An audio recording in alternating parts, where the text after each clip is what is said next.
There's so many individuals out there that are so talented in different things that never accomplish anything. Okay, the world is filled with talented people. You know a lot of them yourselves, okay, and they never accomplish anything. With talent has to come preparation, has to come action, has to come development of being able to take those talents, take those skills, continue to develop them, continue to sharpen them physically, continue to sharpen them mentally, because at some point your physical talent is going to diminish as a professional athlete. That's just a fact. Don't forget to pray. But don't be ashamed to pray. And don't be too proud to pray. Because prayer changes things.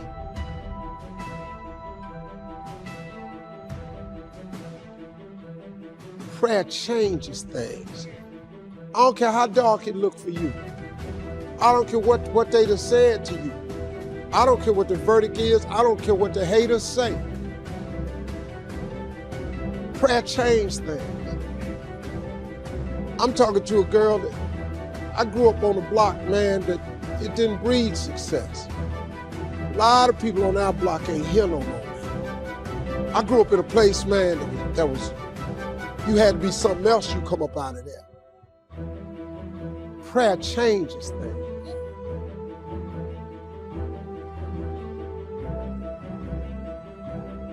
I was told I would never be nothing. Prayer changes things. I flunked out of school. Prayer changes things.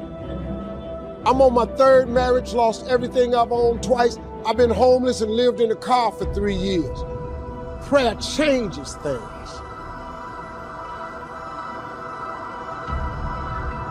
The cool thing about prayer is the one thing that's available to everybody at any given time. Do you know that God ain't ever too busy for you? You know that God actually knows who you are? Do you know that God actually created you to converse with him? Do you know that God would actually love to hear from you? Do you know that I like talking to him even when I don't really need nothing? Quit playing with this here. You're not gonna make it without God. If you've tried it so far, tell me how that's working out for you. It sucked, don't it? You need God. Don't you think I got here without him. I've needed him every step of the way. If it wasn't for God, I wouldn't even be standing here today. Quit being ashamed about it and worrying about who looking. Go somewhere by yourself today and tell God you need some help. Tell him that you're just tired of trying to figure it out for yourself. You can't be tripping with my walk with him because my path ain't been like yours. This is my version of being saved. All you gotta do is get your own version. You ain't got to change. God work with you. God take anybody that want to be saved and he saved. So just like old people used to say, I'm just a nobody trying to tell everybody about somebody that can save anybody. And as you begin to challenge yourself, you'll discover some things about yourself that you don't know right now. The other thing is you begin to look at yourself, look at your dreams, and begin to experiment and stepping into your greatness. One of the things that's very important, whatever goals and dreams that you have, repeat after me, please. Make your move before you're ready. You have Price Pritchett, who's a great motivator and trainer. He said, make your move before you're ready. We're instructed in life to walk by faith and not by sight. See, you want to really begin to stretch yourself. You want to become a risk taker. You want to raise the bar on yourself. Most people won't do that. See, most people engage in low-life living, low-risk living. This God said, if you're not willing to risk, you cannot grow. And if you cannot grow, you cannot become your best. And if you cannot become your best, you can't be happy. And if you can't be happy, then what else is there? I like what Helen Keller said. Life is short and unpredictable. Eat the dessert first. And so you want to begin to take some chances. You want to begin to challenge yourself and make it okay to fail and learn from your failures. Don't allow fear of failure and the allure, the attractiveness of playing it safe in life to draw you in. You can't get out of life alive. You got to die to leave here. You just got to go home and make a list after today. And here's the question to ask as you make this personal list. What am I not doing that would be easy to do? That could greatly change my health, my wealth? What am I not doing I'm neglecting that would be easy to do? Just go home and answer that question personally. You don't have to put the answers on a public bulletin board. This is just all personal stuff. Here's how you get a miracle going for your life. Number one, do what you can. Get a list of the stuff you could do and you haven't done, postpone, and start cleaning that up. You can't start at a better place for personal change. It'll affect your bank account, affect your future, affect your income, affect everything. You can't start a better life change process than cleaning up what you should be doing. The man says, well, my mother lives down in Florida. Should have written her 6 months ago. I just can't seem to get that letter written. I'm asking you to get that letter written, clean that up, and don't walk like other people walk. Don't postpone like other people postpone. You say, well, is it as simple as writing a letter? And the answer is yes. Where else would you start for life change, personal change? Now, here's the second part of the miracle. Number one is do what you can. Here's number two, do the best you can. If that's not your philosophy, I would ask you to amend it. Let me give you the best of ancient script. Here's what it says. Whatever your hands find to do it with all your might, do it with all your strength, and do it with all your power. What a good philosophy. That kind of philosophy will revolutionize your life if you haven't picked it up lately.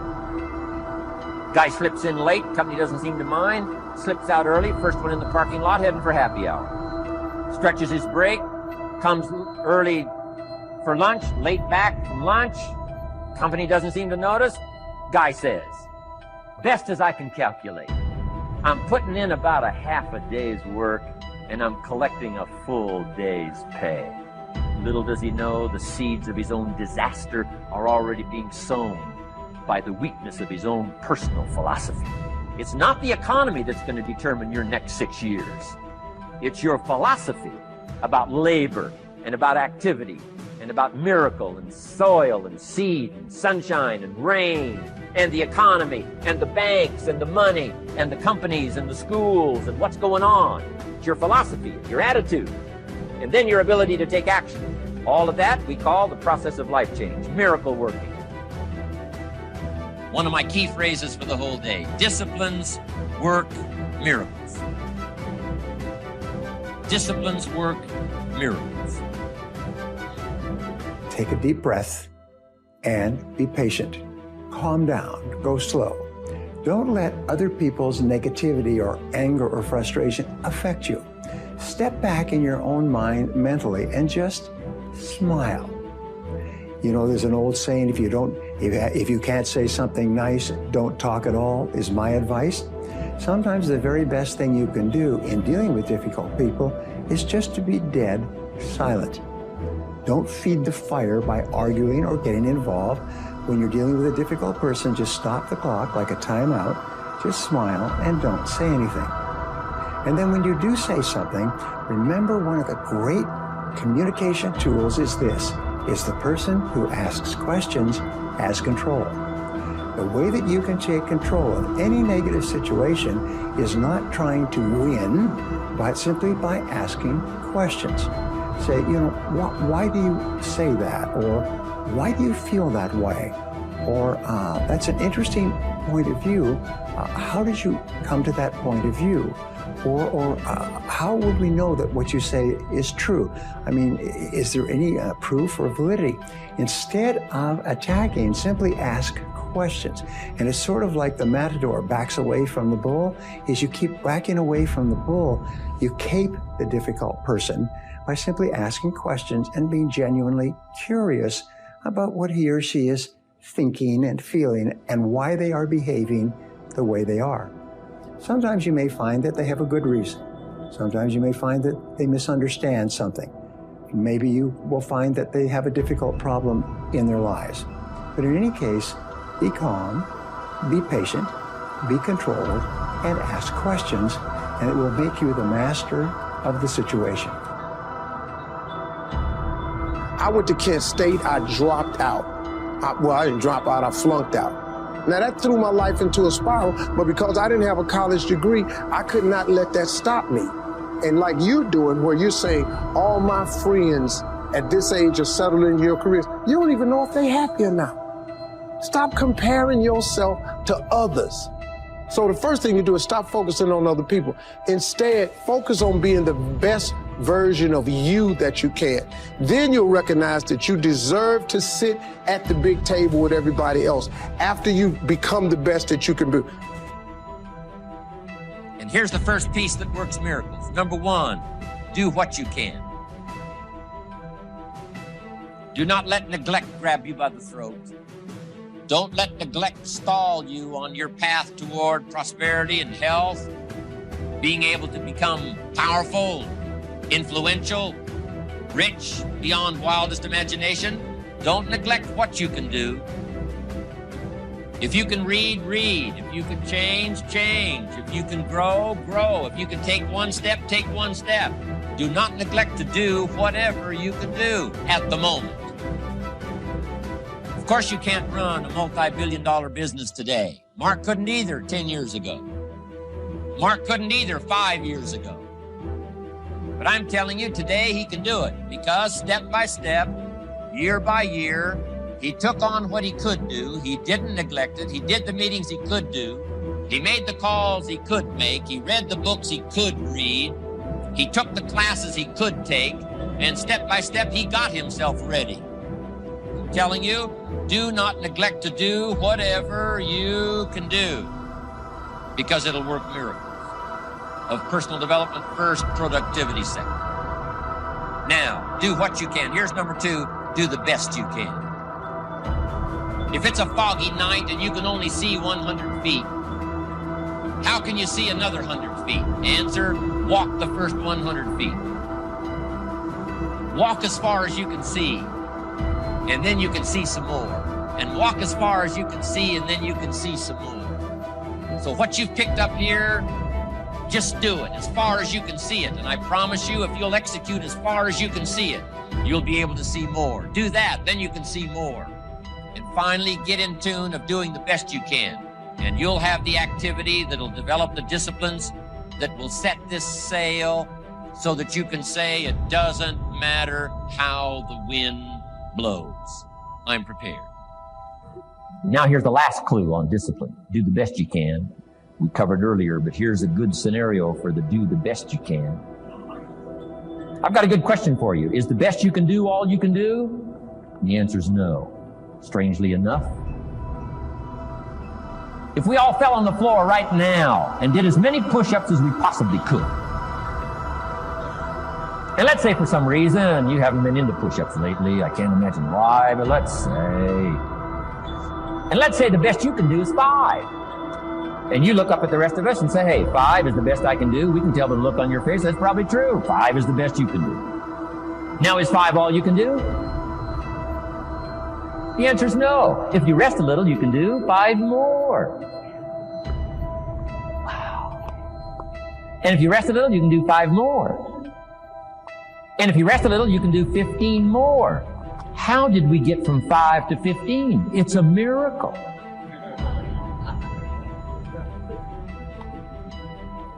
And if you rest a little, you can do 15, rest a little, you can do 15, rest a little, you can do 20. How did you get from 5 to 20? It's a miracle. Did you know you can keep doing that? Do a little more, rest a little, do a little more, rest a little, and finally get up to 50 push-ups? Is it possible to get up to 50 push-ups? Of course. How do you go from 5 to 50? It's a miracle. How do you get a miracle going? Number 1, do what you can. Don't leave out what you can, from writing a letter to your mother in Florida. Start cleaning it all up. 2, doing the push-ups. Go from 5 to 50. It's a miracle. Number 1, do what you can. Number 2, do the best you can. Here's number 3, rest very little. Here's the clue. Make rest a necessity, not an objective. The objective of life is not to rest. The objective of life is to act. Think of more disciplines. Think of more ways and means in which to use your own wisdom and your own philosophy, and use your own attitude, your own faith, your own courage, your own commitment, your own desires, your own excitement. Invest it in discipline so that it's not wasted. The smallest of discipline. Thereby transform your life. You have something that you brought to the universe. And that if you decide that my life deserves my developing this what I do well, and becoming the best at it, and mastering myself, and seeing what I have within me. The secret though, the secret to real success is if you tie your gift to the dream. Once you've accepted that you have as much right to success and much right to succeed as anybody else, the next step is learning how to talk the talk. You have to get fluid in the language of success so you speak it with ease. Surround yourself with people who've accomplished their dreams and immerse yourself in the culture of achievement. Your gifts can take you many places if you develop your gifts. Never forget, what comes easy won't last. And the things that last the longest never come easy. And that's the exact reason why. The harder you work for something, the greater you feel when you achieve. If you decide to drop your buckets where you are and develop your gifts, I grant you, you'll never ever be without. I grant you that your gifts will take you places that will literally amaze you. I grant you that if you begin to work to develop your gifts, you'll develop a strong sense of happiness. You'll get a larger vision of yourself. Because part of beginning to get a larger vision of yourself, all of us need some area of our lives where we can have a feeling of competence. That people know when they think about this area, that's something you do. That you eat and sleep that. And that you do that. You do that. Develop the ability to act. Take action. Not hasty if it isn't required, but don't lose much time. Here's the time to act. When the idea is hot and the emotion is strong. That's the time to act. You say, Mr. Rohn, I'd like to have a library like yours. See, if you feel strong about that, what you got to do is get the first book and then get the second book. Before the feeling passes and before the idea gets dim, action pronto, action immediate, action as soon as possible. Because if you don't, here's what happens. We call it the law of diminishing intent. We intend to when the idea strikes us, and we intend to when the emotion is high. But now if you don't translate that into action fairly soon, now the intent starts to diminish. And a month from now, it's cold. A year from now, can't be found. So act. Set up a discipline when the emotions are high and the idea is strong and clear and powerful. That's the time to set up the discipline. Somebody talks about good health and you're stirred. It's right. I need to get a book on nutrition. Get the book before the idea passes and before the emotion gets cold. Go for the book. Start the library. Start the process. Fall on the floor. Do some push-ups. Action. Got to take action. Otherwise, the wisdom is wasted. Otherwise, the emotion soon passes. Unless you put it into a disciplined activity. Capture it. Disciplines is called how to capture the emotion and how to capture the wisdom and translate it into equity. Disciplines. Now, here's what's important about disciplines. All disciplines affect each other. In fact, here's a good philosophical phrase. Everything affects everything else. Nothing stands alone. Don't be naive in saying, well, this doesn't matter. I'm telling you, everything matters. There are some things that matter more than others, but there isn't anything that doesn't matter. Okay. We all pity the man who says, well, this is the only place I let down. Not true. Key to take home. Every letdown affects the rest of your performance. Every letdown affects the rest. This is part of the educational process on personal development. If you don't take the walk around the block, you probably won't do the apple a day. If you don't do the apple a day, you probably won't start building your library. If you don't build your library, you probably won't keep a journal, and you won't take pictures, and you won't do this, you won't do wise things with your money, you won't do wise things with your time, won't do wise things with your possibilities and relationships, and the first thing you know, 6 years of that accumulated, and we say you have messed up. So the whole key to reversing that process now is to start picking up these disciplines. Now here's the positive side. Every new discipline affects the rest of your disciplines. Every new one affects the rest. That's why action is so important. The least action, the smallest action. Take it. Because when you start accomplishing and the value starts to return from that one action, it'll inspire you to do the next one and the next one and the next one. You start walking around the block, it'll inspire you to get an apple. Get an apple, it'll inspire you to get a book. Get a book, it'll inspire you to get a journal. Get a journal, it'll inspire you to grow, develop some skills. All disciplines affect each other. Every lack affects the rest. Every new affects the rest. The key is to diminish the lack and set up the new. And you've started a whole new life process. Key. Also, one more thought on discipline. Here's the greatest value of discipline. Self-worth. Self-esteem. People are teaching self-esteem these days, but they don't connect it to disciplines. The least lack of discipline, and it starts to erode our psyche. One of the greatest temptations is to just ease up a little bit, right? The slightest lack of doing your best starts to erode the psyche. Instead of doing your best, doing just a little less than your best. Sure enough, you say, well, it's just going to affect my sales. No, it's going to affect your consciousness. It's going to affect your philosophy. Now you've begun in the slightest way to affect your own philosophy. Here's the problem with the least neglect. Neglect starts as an infection. And if you don't take care of it, it becomes a disease. And one neglect leads to another. And the worst of all, when neglect starts, it diminishes our self-worth, our self-confidence, our self-value. You say, well, how can I get back my self-respect? I'm telling you, you don't have to go to 29 classes. All you have to do is start the smallest discipline that now corresponds to your own philosophy, like I should, and I could, and I will. No longer will I let neglect stack up on me so that I will have the sorry scenario 6 years from now, giving some excuse instead of celebrating my progress. That's the key to discipline. Okay? Let's get kids involved in the least of disciplines. One more, and then another one, and then another one, and then some more. And the first thing you know, you're starting to weave the tapestry of a disciplined life into which you can pour more wisdom and more attitude and more strong feeling, more faith and more courage. Now you've got something, a vessel in which to put it. And now the equities start to flow. And the early return, I'm telling you, if you'll start this process, the early return will have you so excited, you'll commit yourself to this strategy for the rest of your life. You'll never go back to the old ways. Join a new crowd, join a new group. The disciplines to do it, take action.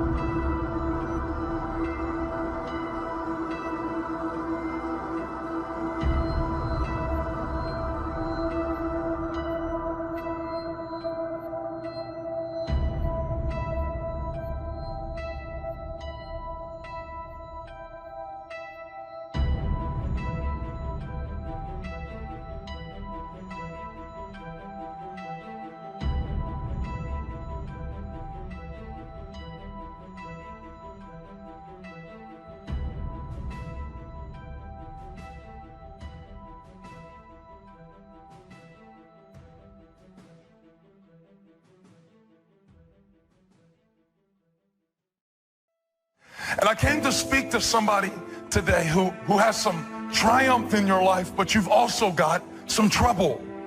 You've got some joy in your life, but you've also got some sadness.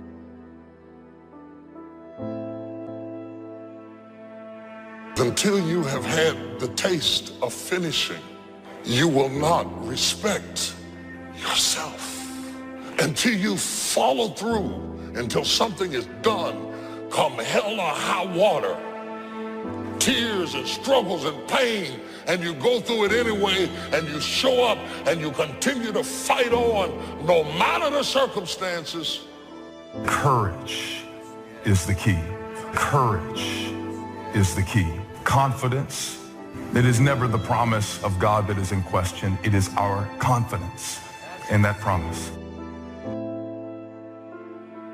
So why not reach down inside of you and come up with some more of those remarkable human gifts? They're there waiting to be discovered and employed. And I challenge you to do that because you can change. If you don't like how it is for you, change it. If it isn't enough, change it. If it doesn't suit you, change it. And I challenge you to do all that because you can change. See, you don't ever have to be the same after today, only by choice. Now for the process of change, just a philosophical pronouncement won't do. It takes more than that, and it takes more than enthusiasm. You can get all excited about lifting 200 pounds until you get to the gym. Then you need a new excitement, and the new excitement is discipline. Discipline, the major step to human progress. If there is one thing to get excited about, this is it. Get excited about your ability to make yourself do the necessary things to get a desired result. That's true excitement. So remember, if you find yourself doing something that doesn't seem to be supporting you in the long term, remember at some level your brain thinks it's supporting you, at least in the short term. Don't feel bad about it. Don't go, oh gosh, here I am, this failure. Some of the most successful people that I've interviewed and worked with have had self-sabotage. It's just a pattern we once in a while get, and you can just change it now. It's very easy.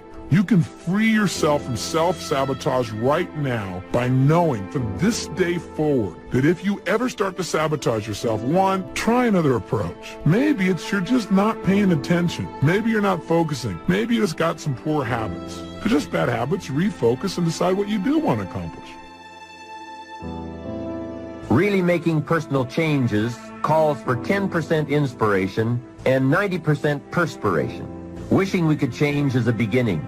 But now wish must be translated into activity, and inspiration and affirmation must lead to discipline. We can affirm that we are going to change, but we must now form new habits and develop new disciplines for the affirmation to come true. We can look at developing ourselves spiritually, physically, and mentally. With respect to our spiritual development, this may be a major or a minor issue for you depending on your values and your goals. Come to your own decisions as to what it will take to nourish your spiritual nature. Next, let's look at physical development. The body and the mind work together and depend on each other, so they both need attention. Treat your body like a temple. So just put it in your notes. Body like temple. Not a bad suggestion. Now, in taking care of the physical, we must learn to be conscious of ourselves, but not self-conscious. We need to be aware of our physical appearance, our physical well-being, but not to the point of being self-conscious. But some people devote too much of their day to physical appearance. Physical appearance is going to have something to do with your future, your well-being, so do spend some time on physical appearance.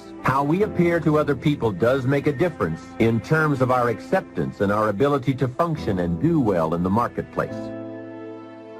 If you do have a pattern, realize that any pattern you have, including self-sabotage, still comes back to one thing. Human beings, no matter what we're doing, including sabotaging ourselves, we do it for a positive intent. If it clearly is a pattern where you are subconsciously sabotaging yourself, screwing things up, hey, get excited. Don't get upset. Say, hey, look, my brain is doing what it does best.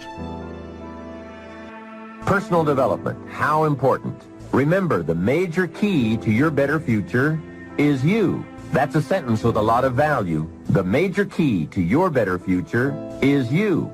For a share of my life, I didn't understand the importance of that phrase. I used to wonder why two people could work for the same company and one make twice as much money. Wouldn't that be a puzzle? I know there are many ways to do well, but in this narrow area called compensation, what is the difference? I thought time makes some of the difference. Some people do better because they have more time. Now, that's got to be dumb, right? You can't get someone else's time. There isn't any more time. Where would you find any? Hey, when the clock strikes 12 midnight, that's about it. It's over. There isn't any more time. If you insist on finding more than 24 hours a day, they will come and take you away. Identify a behavior that's keeping you from getting your goals, something that's stopping you or holding you back. Once you've identified it, ask yourself, what is the positive intent here? What is my brain trying to give me? Get some leverage on yourself so that you can make the change. Teach your brain that, hey, if I don't change this thing, you gotta have a little conversation in your head. You see, what you become is far more important than what you get. However, it is also true that what you become directly influences what you get. Most of what we have attracted by the person we have become. So here's the great challenge of life. You can have more than you've got because you can become more than you are. That is the great focus of attention for life change. Now, on the other side of the coin, it reads, unless you change how you are, you'll always have what you've got. I've discovered that income does not usually exceed personal development. Sometimes income takes a lucky jump, but unless you keep growing out where it is, it will usually come back where you are. Life has strange ways. A very rich man once said, if you took all the money in the world and divided it equally among everybody, it would soon all be back in the same pockets.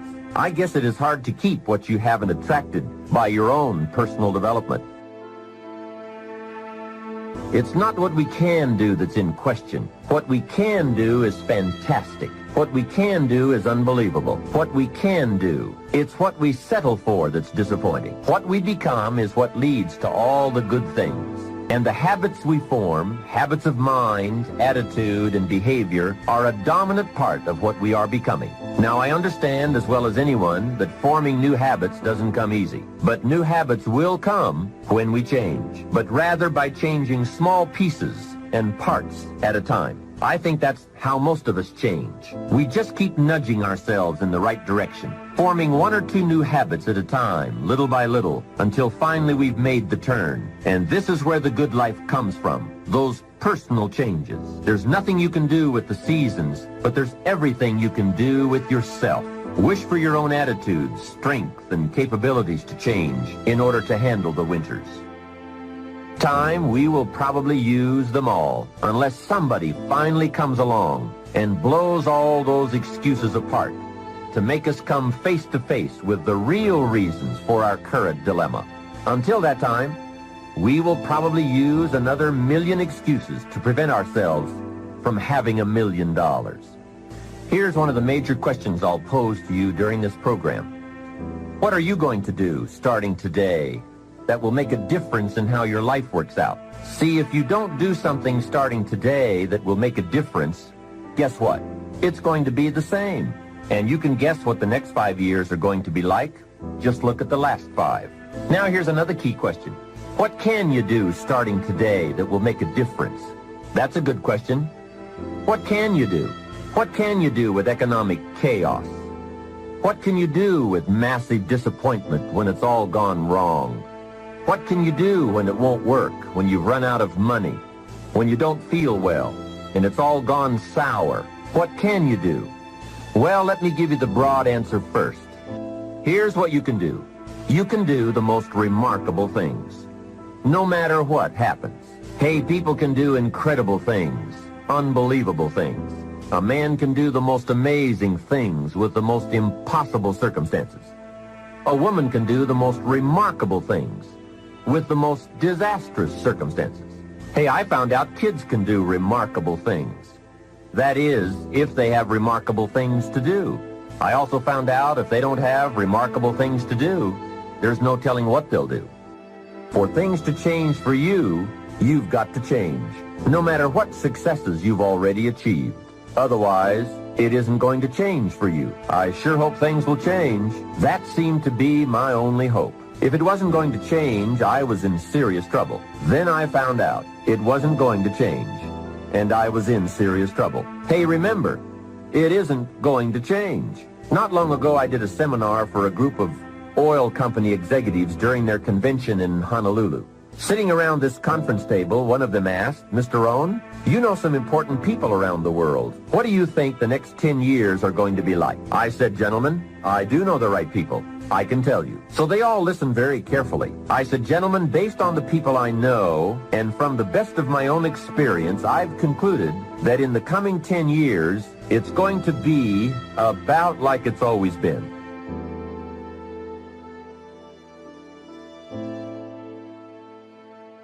Need a little pick-me-up today? Welcome to the new Fresh Motivation app, where you'll find daily motivation, daily quotes. Listen to your favorite speeches in the background or with a black screen, so nothing interrupts your motivational moment, where you can create your personal profile, create playlists of your favorite speeches and quotes, add personal notes, and start setting goals. Fresh Motivation, the home of motivation. Get it now for free on Google Play.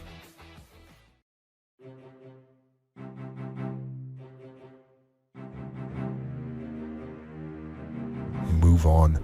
Forget them. They are lying and they are untrustworthy, so move on. You got to see them for what they are. That person is not who you thought they were. So move on, and at the risk of sounding callous, get over it. You don't need everyone that you think you need. You're depending on too many people. You don't need all of your coworkers to support you. You don't have to have all your friends and family members cheering you on.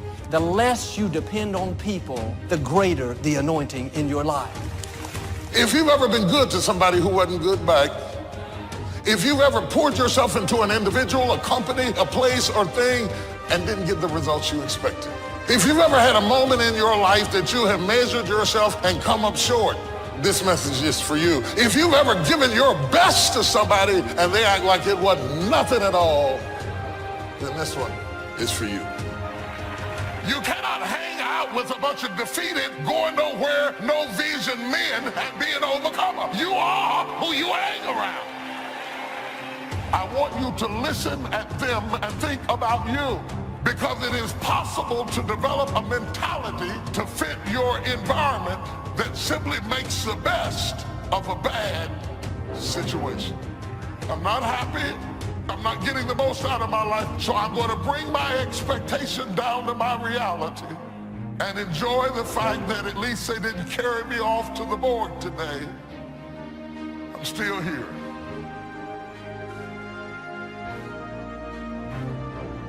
No one is such a real enemy as a false friend. The worst thing you can do when somebody hurts you, listen, the worst thing you can do is to harbor your hurt, because harbored hurt becomes burden bitterness. Not most of the time, not a lot of the time, every single time. If somebody hurts you and you hold it in and you brood over it, harbored hurt becomes burden bitterness.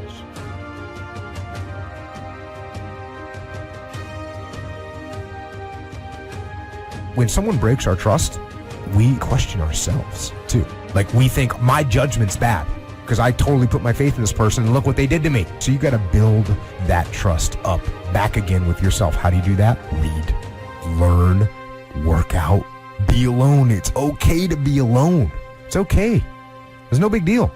Enjoy it. Do something productive and build that trust up in yourself. You know, look back at the situation, learn from it. You have been disappointed over and over and over again. And every time you try, you come up short. And some of us have tried, got blocked. Tried, got blocked. Tried, got blocked. And I tried so hard and I still got looked over. And don't you know it's hard when your expectation has been damaged by disappointment? It's a slow damage. It's a slow tearing of the muscle fibers. It is not one event that creates it. It's over and over. I tried and I tried and I stayed and I disciplined and I showed up. And the man has finally gotten to a place where he is tired of trying. You must be very intentional and deliberate. You're not gonna wake up one day and find a law degree. You're gonna have to work for it. And your problem is, you wake up on Monday and you might be strong, but by Wednesday, you're not intentional and deliberate. You are hoping that the best is gonna happen to you, and the best never happens to you. If you look in the mirror tomorrow and say that, you will change. Because nobody likes thinking of themselves as a failure. I don't want you to keep doing dumb stuff and say, my life is miserable. No, your life is not miserable. Your ability to make adjustments, to make corrections is messed up. and you're too slow, you're too casual, you think too much, you need to get in a hurry. The separator is going to be who takes massive action quickly. They print money, they don't print time. They don't print opportunities. You can lose money and get it back. You can't get time back. You can't get experiences back. Average people focus on money. The greats focus on time, because I can't get my time back. If for 10 years, if you didn't avoid doing what you knew you needed to do, what would you be like? What would happen if you just stopped wasting the opportunities that are in front of you? You'd be 10 times more efficient. You have no idea how efficient people get. If you want to make your dream become reality, the people that are running at their dreams know that it's possible that you can live your dream, that it's necessary, that you're relentless, that you have a plan of action, that you are creative. The people that are living their dream are finding winners to attach themselves to. The people that are living their dreams are the people that know that if it's going to happen, it's up to them. And they're resolving within themselves, it's not over until I win. The people that are running after their dream know they're going to have hard times. They keep on running because they're saying within themselves, I'm the one, no matter how bad it is or how bad it gets, I'm going to make it. The people that are running after their dreams are the people that are hungry. The key is time is precious. Life is not just the passing of time. Life is a collection of experiences, their frequency and their intensity. Life is not just watching the clock tick away. Life is a collection of experiences, their intensity, their frequency. When should you start the day? As soon as you have it finished. Plan the day the best you can, leaving plenty of room for improvising and surprises and all the stuff that happens during the course of the day. But if you've planned a good, productive day, now you start that day, you can't believe how much more valuable your time will be. Don't start the day until you have it finished. Now, here's the next one. Don't start the week until you've had it finished. Now, to lay out a week is a pretty good challenge. And then here's the big one. This is really challenging. Don't start the year until you have it finished. To the best of your ability. It can't be finished like minute by minute. But in terms of the sweep of what you want to accomplish, make sure that that's set and ready to go by the time January 1st rolls around.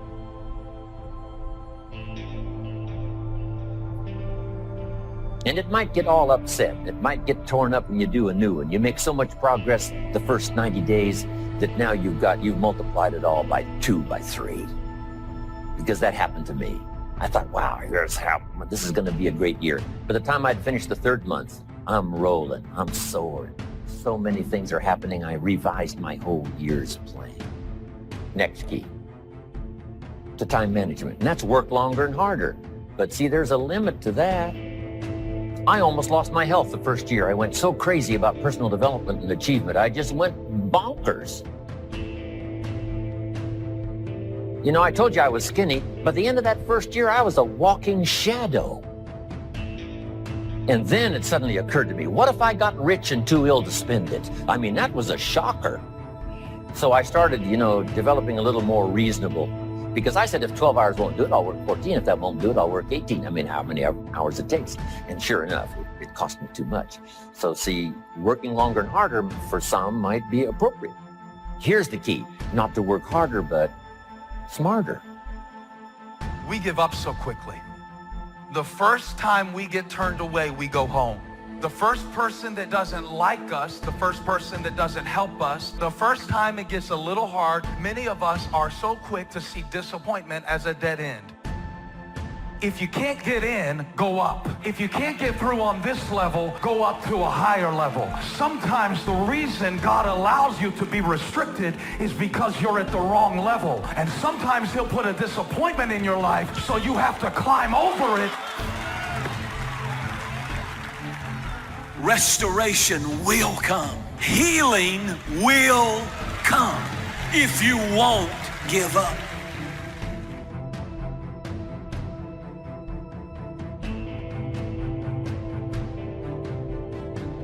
Anytime trouble comes, anytime heartache comes, anytime disappointment hits their life, rather than face it and walk through it, they quit, they back down, and they waste their pain.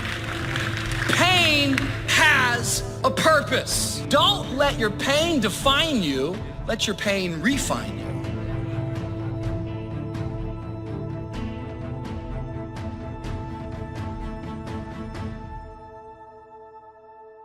People, they go through something that was supposed to be a season, but instead of it being a season, it dictates their entire life. You met people that instead of getting better, they just got bitter because of the pain. Before you know it, their entire identity is wrapped around their issue. It's wrapped around this moment of heartache, this moment of disappointment. You've met people that have been betrayed by a friend, and instead of forgiving, instead of rising back up, instead of being the friend that they're looking for, they isolate and they back down. You meet people that their dreams never came to pass, and because the dreams never came to pass, they just now become a critic of anybody else who goes for their dreams.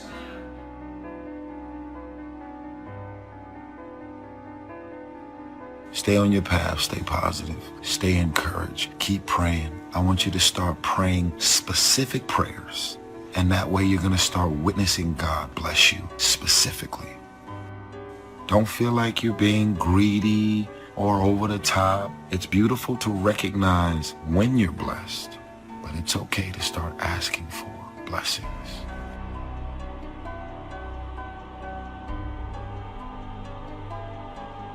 And so right now, in this era, where we are, the people that are going to come out on top, the people that are going to get control of their destiny, the people that are going to maximize this place in history and be fortified in terms of their mental resolve and families and their skills and their ability to create incredible wealth, are people that are using their times more productively.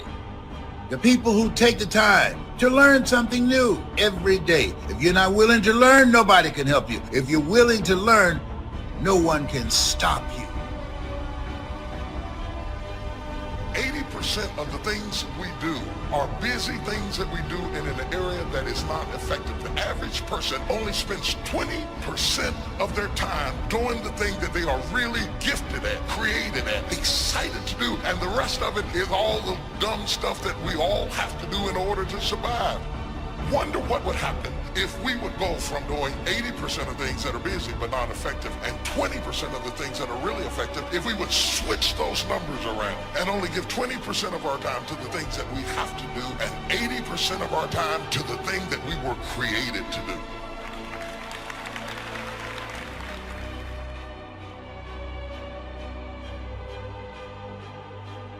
If you'll be faithful, if you'll be disciplined when the amounts are small, we'll make you a ruler, give you a position of authority when the amounts are many. Take care of your disciplines when the amounts are small, and then life will see to it that you get some extraordinary numbers to work with. Do not disregard the smallest of disciplines. Do not neglect the smallest of disciplines, and build on that foundation, and you can have everything you could possibly want. Get going. Don't stop at where you are as if it were the destination, when in fact, in reality, it may be the transportation that brings you into that thing you were created to do.